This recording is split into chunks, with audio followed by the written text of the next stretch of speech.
হোয়াইলের ব্যবহার, এই ধরনের প্রশ্ন বারবার পরীক্ষায় আসে এবং বিভিন্ন চাকরি পরীক্ষায় বারবার আসতে দেখা যায় যে হোয়াইলের পরে আমরা কখন আইএনজি ব্যবহার করব, আবার কখন বি ভার্ব ব্যবহার করব।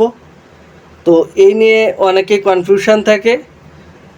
যদি কিনা হোয়াইলের পর সরাসরি ভার্ব থাকে, কোনো অবজেক্ট থাকে না, হোয়াইলের পরে যদি কোনো সাবজেক্ট না থাকে, হোয়াইলের পরে যদি সাবজেক্ট না থাকে, সরাসরি ভার্ব থাকে, তাহলে ভার্বের সঙ্গে আইএনজি যুক্ত হবে। যেমন while going I saw him, হোয়াইলের পরে কোনো সাবজেক্ট নাই, এই জন্য ভার্বের সঙ্গে আইএনজি।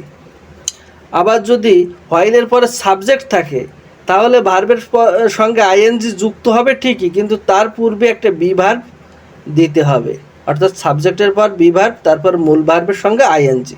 যেমন while I was going I saw him, হোয়াইলের পরে আই হলো সাবজেক্ট, এরপরে আমাদের বি ভার্ব বসাতেই হবে, এরপর গোর সঙ্গে আইএনজি, অর্থাৎ মূল ভার্বের সঙ্গে আইএনজি। এটাই হলো আমাদের মূল নিয়ম। সুতরাং হোয়াইলের মূল নিয়ম হলো হোয়াইলের পরে যদি ভার্ব থাকে, সরাসরি ভার্বের সঙ্গে আইএনজি।